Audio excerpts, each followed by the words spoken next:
So it's about 130? 150. 150? Let's talk Hatha Yoga, and then we'll spend after the rest of the time after lunch. We'll talk till 2:30 about Hatha Yoga. And so I'm going to grab a chalkboard.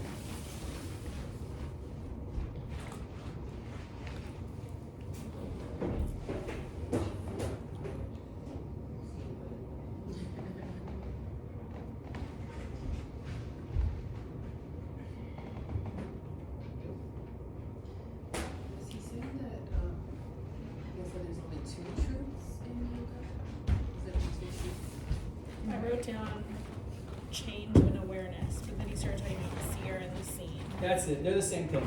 The scene is change, right? And we'll go into this. So this is what we're going to draw here. Is you kind of draw the same picture every time, and you start filling it in. But I'll show you how we get there, one step at a time. Are we on a page? A specific page right now? Look up the Hatha page.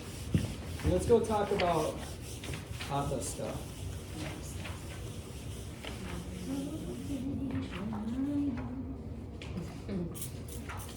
Okay. I don't think that's coming off. Not easily.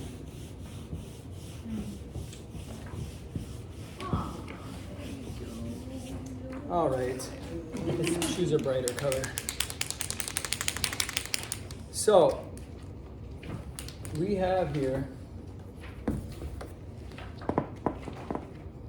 let's say we have here,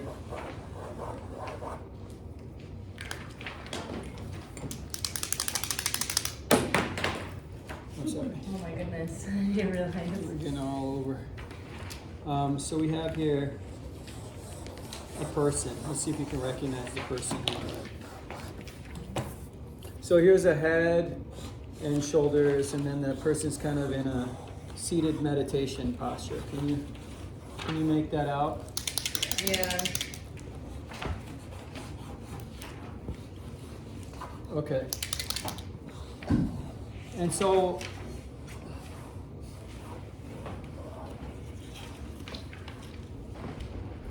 in what page did we go to? No, I didn't give you a page? Didn't see that. Let's take a look here. So let's go to page 30. Oh, wait. Pranayama, or what is yoga? We want to see energetic anatomy. There we go, page 32. So the word nadi means river. And the word nadis describes the energy pathways or the rivers of energy that pass through everything. The physical body, but also the mind and all of these different aspects of all that we are. And so they say there's 72,000 nadis, but you only have to memorize 3. And so we're going to be talking about the 3 nadis. And so in the Hatha Yoga system, we're dealing with 2 things here. We're dealing with Ha, which is on the right, and we're dealing with Ta. So we have Ha and Ta. And Ha and Ta are what? Anyone remember this? Left and right. Left and right, that's a good one, yep. What is a Ha and Ta moon? Has anyone ever heard a good description of Ha, Ta yoga? You said it's balance, right? Equal. It is, yes. They're equal and literally sun and moon. So Ha and Ta, and if you look at your Hatha Yoga Pradipika, you'll see on the cover, anyone have the Pradipika yet?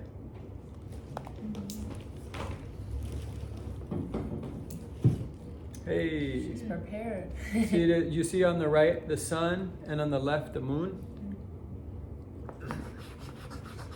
So on the right we have Ha, or the sun. And then on the left we have Ta, Wait, isn't that the the opposite? moon. Well, turn around, look at it how, because that person's facing forward. So on their so right their is the sun. Right is the sun. Got it. Yep.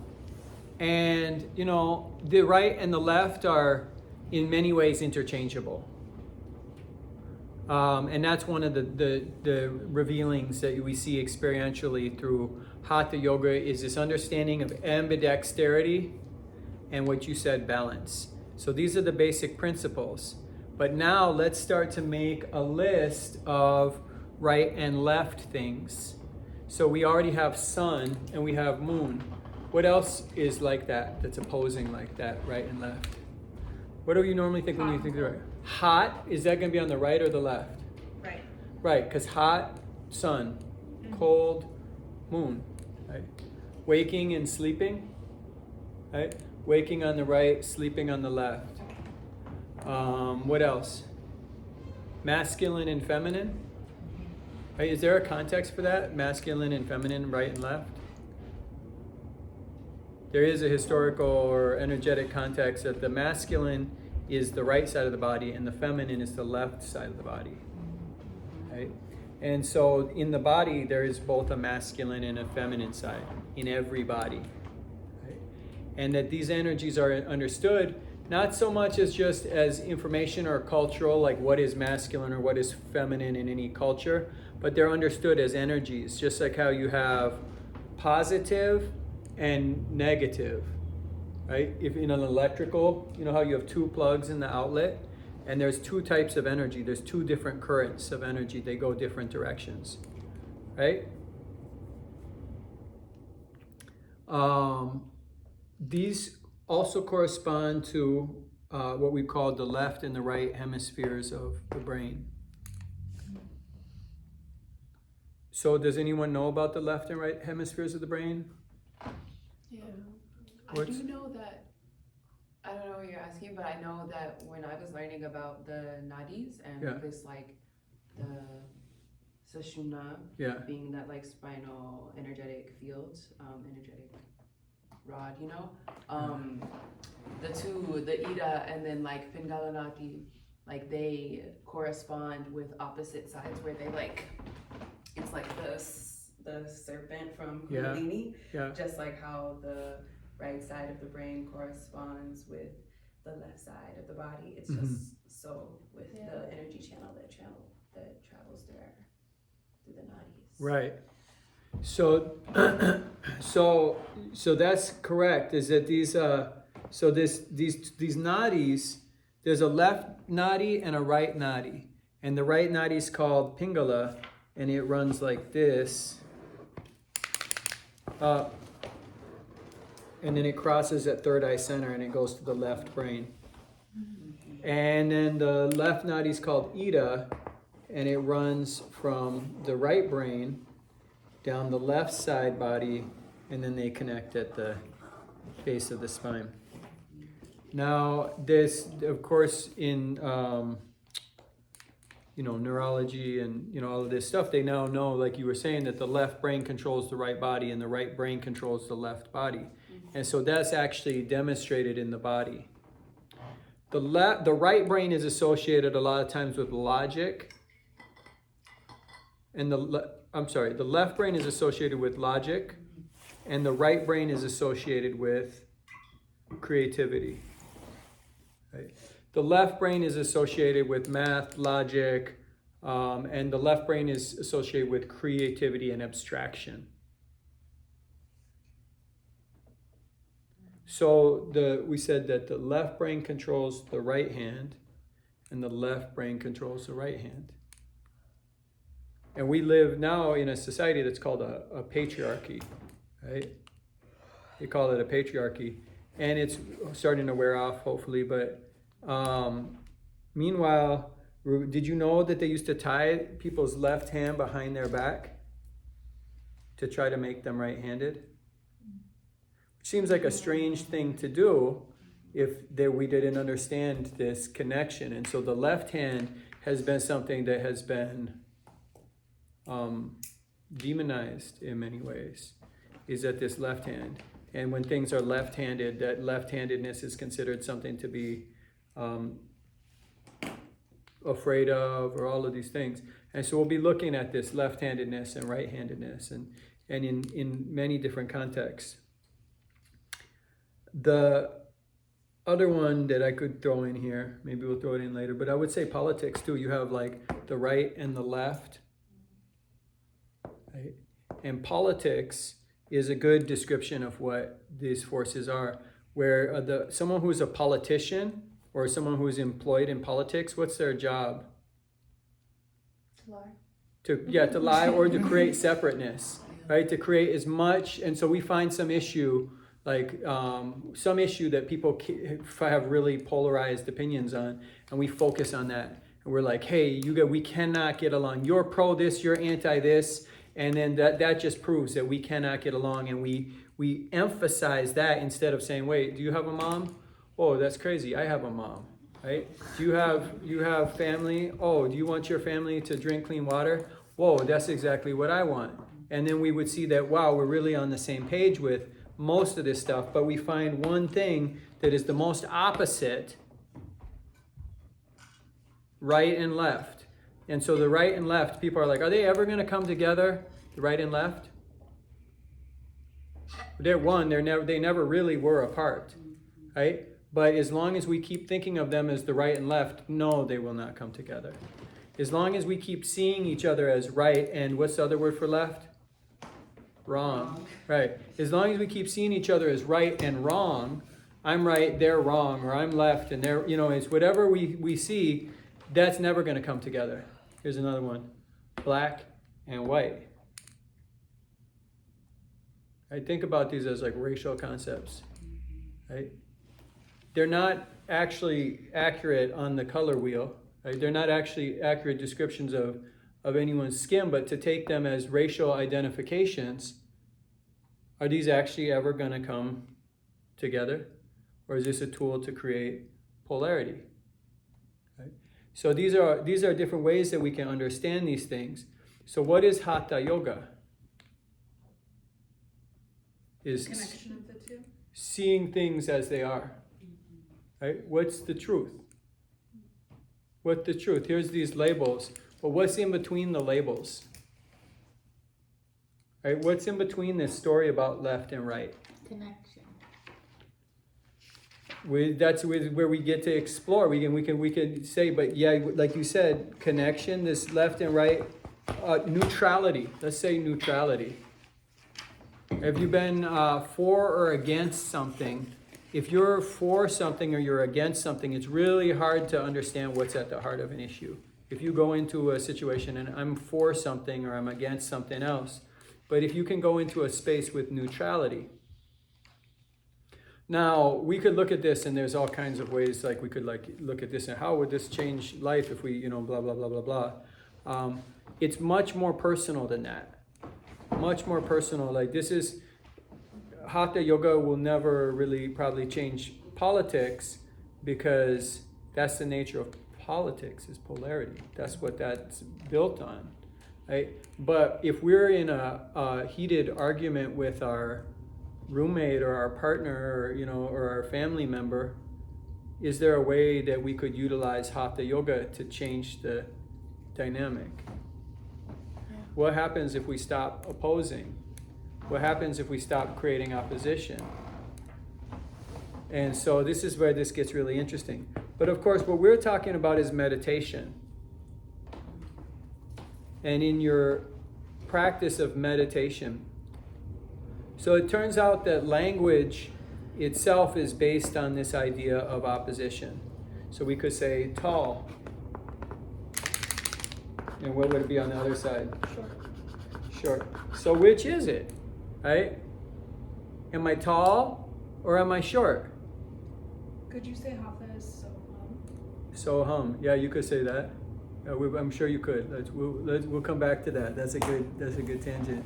We'll come back and connect all these pieces. But for now, am I tall or am I short?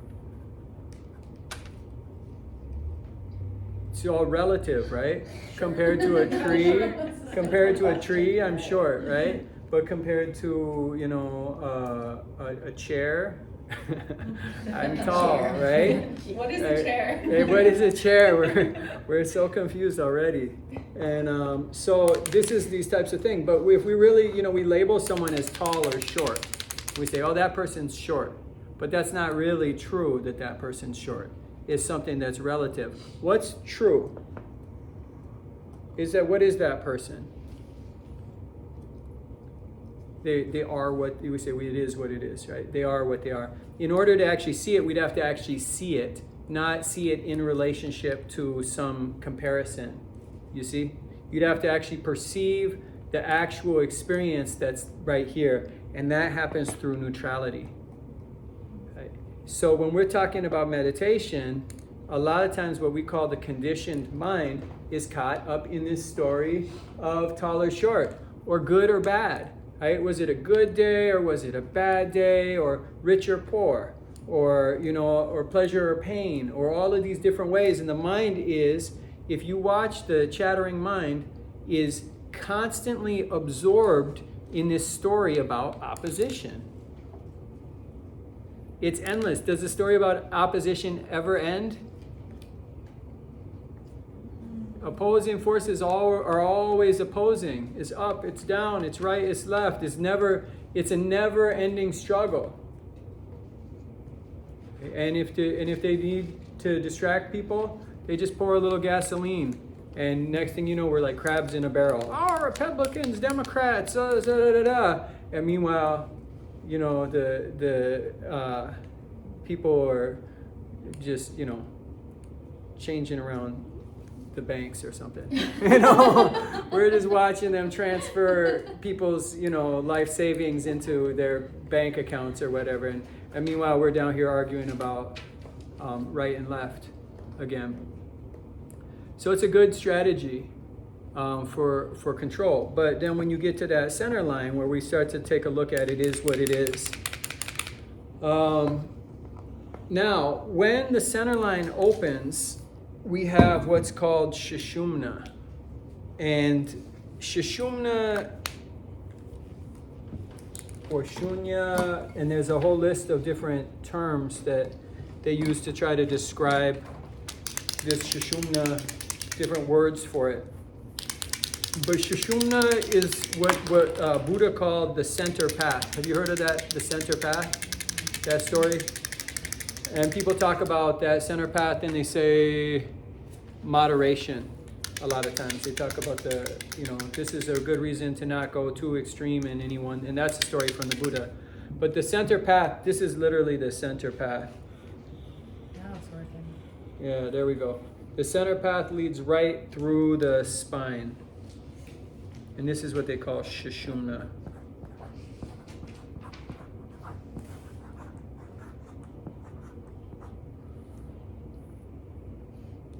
Now, the center path, as long as the right or the left is dominant, the center path is obscured.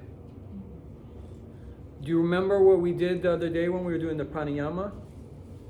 The right and the left nostril? So we've been talking about this philosophically, but this literally corresponds to the breath flow through your right and left nostril.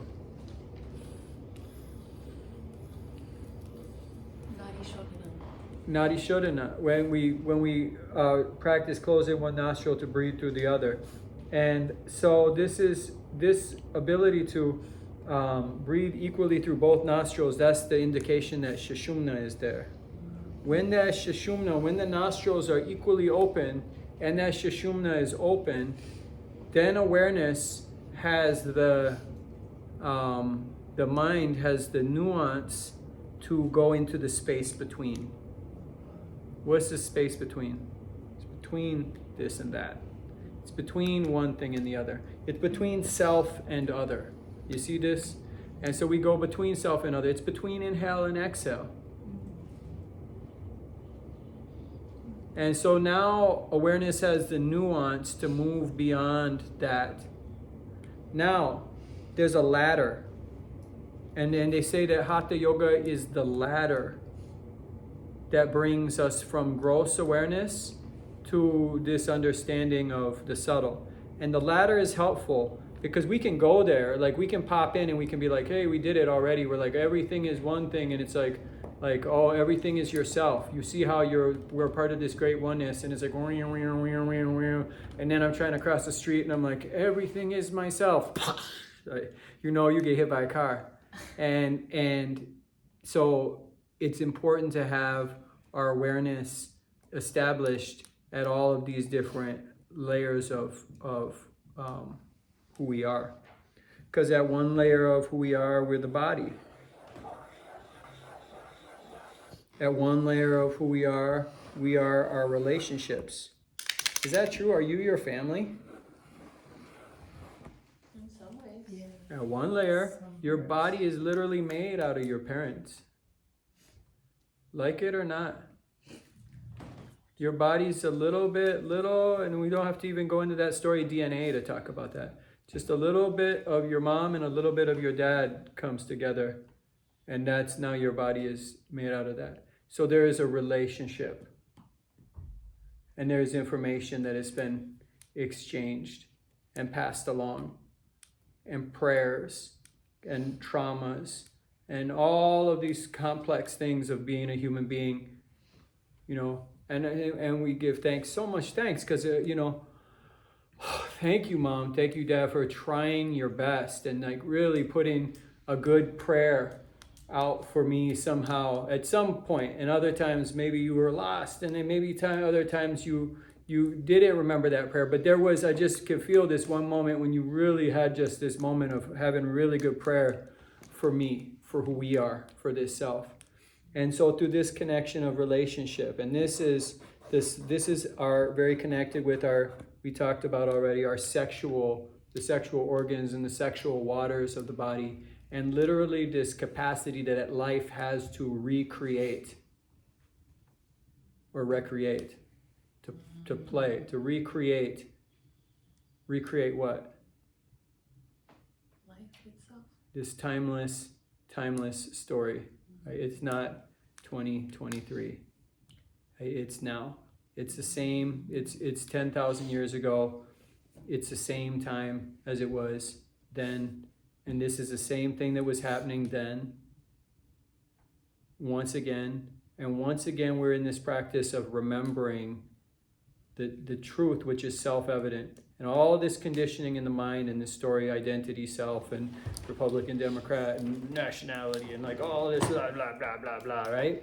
But if you just popped in to this moment and you had no idea about any of this other drama, what's self-evident? And you look down and you're like, oh. And you'd be like, who was talking about Desmond Tutu and Dalai Lama? That was me. Yeah, it would be like that. Mm-hmm. Right? We'd be like, looking at each other, we'd be like, wow, right? So whoa, we just popped in here. Yeah, it's like, wow. And then, you know, and then the haters, you know, or the ego would be like, no, you got to get invested in this whole story about for and against, right? We're rallying, we're getting this thing together. You have to have an opinion for or against. And it's got to keep you up at night. So you can't even sleep. Right? Self, other, you know, poverty, wealth, you know, all of these stories. And yet, once again, here we are in this now. And the water. They call it the sacred water or the holy water.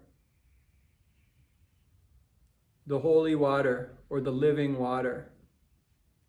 And this is this level of the living water, the bladder, the reproductive centers, and all of this. And this is this level too that we connect. And this is why we'll talk about brahmacharya, this practice of that connection of how we use the energy, that battery, that creative potential with intention.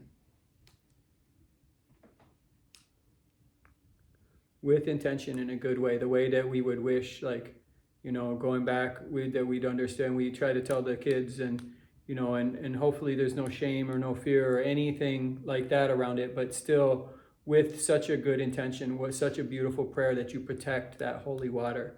And that's a sacred thing, is to protect the water.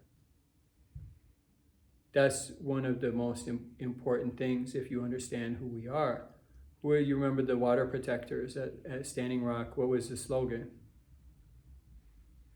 Water is life. Is that self-evident?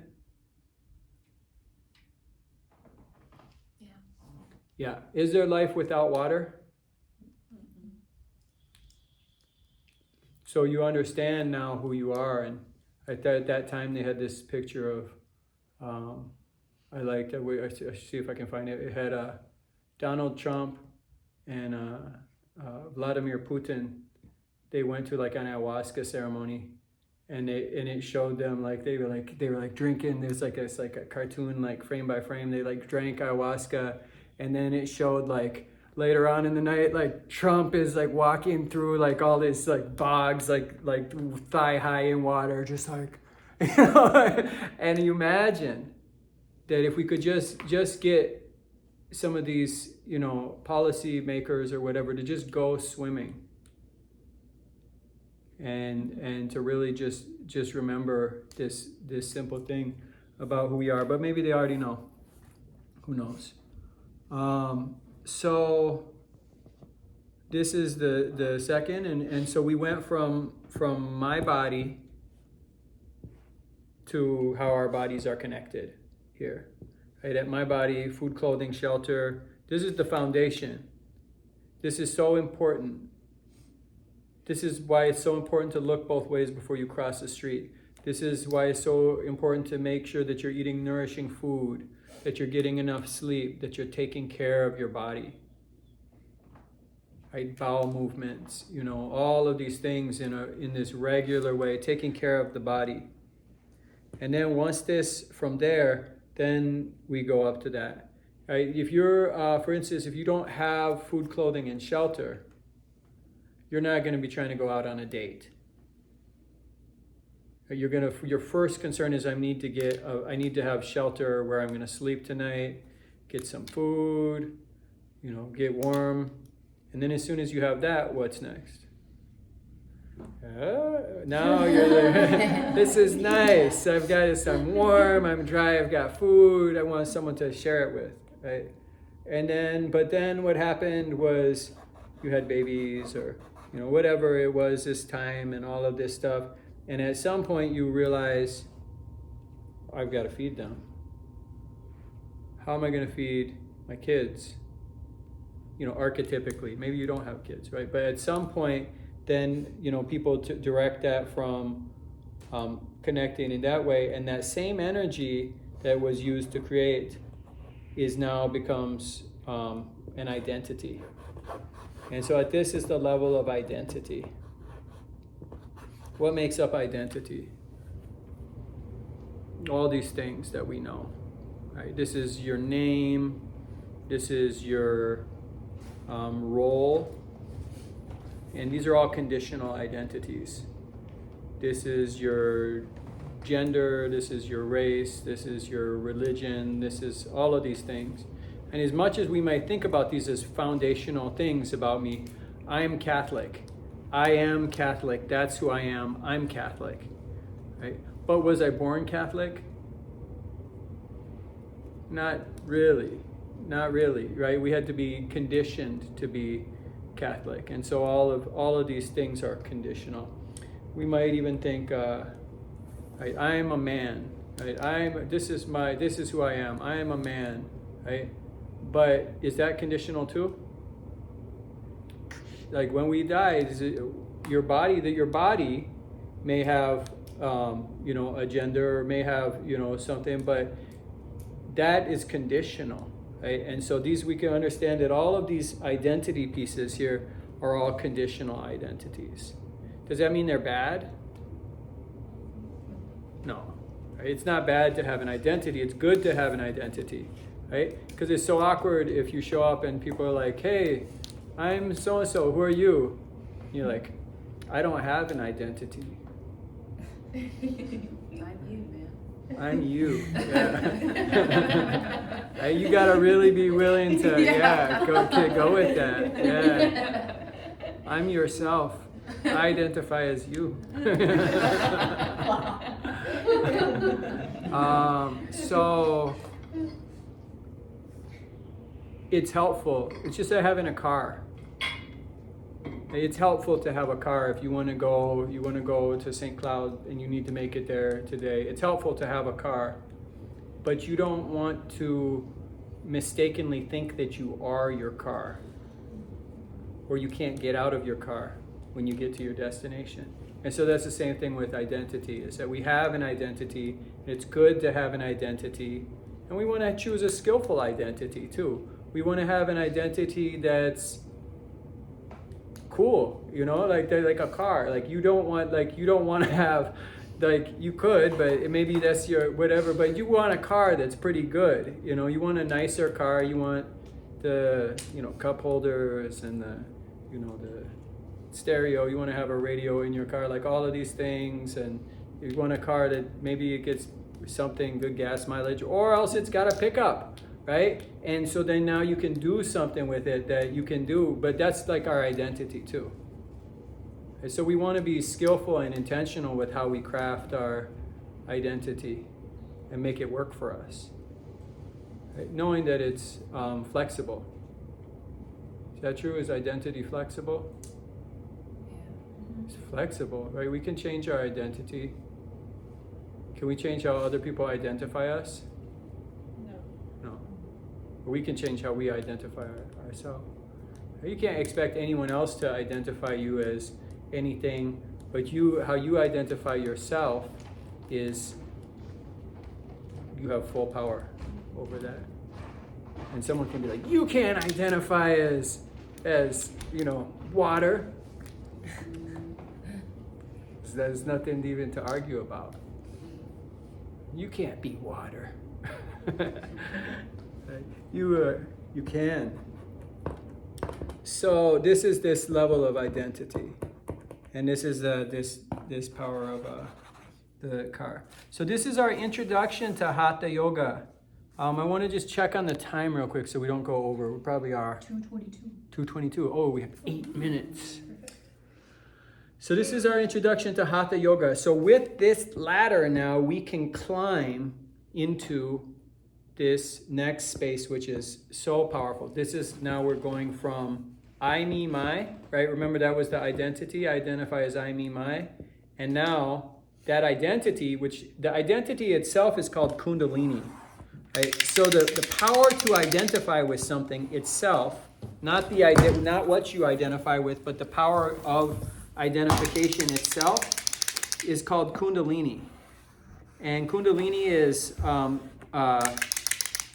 described as a goddess, right? So remember we were talking about Mary or Ma, or we were talking about God is change. Well, that's who the Kundalini is. And that's, if you look at, we can go in. Like, I love to talk about this stuff. But this, like when we start to look at who is this, you know, I have these Guadalupes around the studio. And so we'll take a look at who is that Guadalupe? Who is that? And when you see it for yourself, now no one can tell you who that is anymore. You guys see it? Does anyone see it? Blur your eyes, the vagina. There it is. What? Huh? Our Holy Mother. It's always been a vagina. Oh, like the whole thing. Well, yeah. Vagina. Well, She's also, it's like they're all connected. Like the Black Mother of God, Isis. These are all the same people. There's only one goddess in the tradition. So, and we're talking about energy, not a personification. And so that's what's at the heart of all these religions, if there's any truth to it. If it's not a cult, you don't see it? Blur your eyes. Here, look at that one in the very back there. Which one? In the center Under what is the Radiant Life Yoga logo? That is one ornate vagina, let me just tell you. And then the center of the logo is like the Mula Bandabak, like Yeah. It's the asshole. It's the asshole. What? It's a big asshole. That's another channel to God, man. These things are all unfolding over time, right? So it was funny because we've had this logo now for, I don't know, since 2009, and I was sitting in here meditating one day, and I opened my eyes and I saw it. It was like after 10 years, I was just like.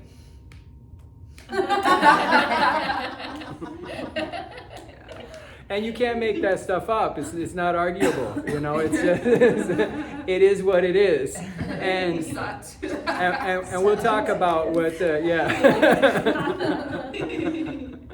So when we take this jump from being the identity, we go up into this heart space, and this is I saw Deepak Chopra on a reel, talking about that real quickly. And he said that who you think you are is nothing. He was just saying it. Who you think you are is nothing. Your name, your story, what you think you know. Like you went to college and you learned what? X, Y, Z. That's nothing. Who you are at the heart, now that's amazing. Meanwhile, we're busy down here arguing about pro this and anti that. And meanwhile, the heart is dividing cells, regulating hormones, creating this incredible culture. Have you heard of the microbiome? Harmonizing how many different billions of different types of species of microbiotic life form, and creating a culture where they exist in harmony together as the expression of this life. That's what, meanwhile, and so in yoga, this is called the mind of nature, the buddhi. And this is the mind, this is the intelligence of nature. We're busy here being like, will AI take over the world? You know, what are we going to do with this? Like, the evil, you know, this blah, blah, blah. And like all these people always say, I'll tell you already, spoiler alert, who wins, AI or nature? Nature. Right? Robots are expensive to build. It takes mining and factories and energy and all this stuff like this, all this whole thing they're trying to put microchips in people. That takes so much effort. And they can't stop dandelions still. The dandelions this spring you'll see come back full force. No matter how much chemical engineering and how many people put their mind to it, the dandelions come back every time. And so don't worry. It goes, these are waves of, what do we call it? The right hand takes over and thinks that it's God, and it tries to do all of these old things until it gets corrected, because everything always comes into balance. Why does everything always come into balance? Gravity, right? If it goes out of balance, it comes into balance. So it's always established. It's either going to fall down or we're going to figure out how to bring it into balance. But either way, it's coming into balance. So this is the mind of nature, who's busy behind the scenes creating all life. You know, just every species of plant and animal that is happening. And that intelligence of nature, right? Meanwhile, right now, underneath the snow and the ice, it looks like everything's dead. All of the medicinal plants, all of the perennials, all their energy is in the roots. And they're still alive and they're waiting.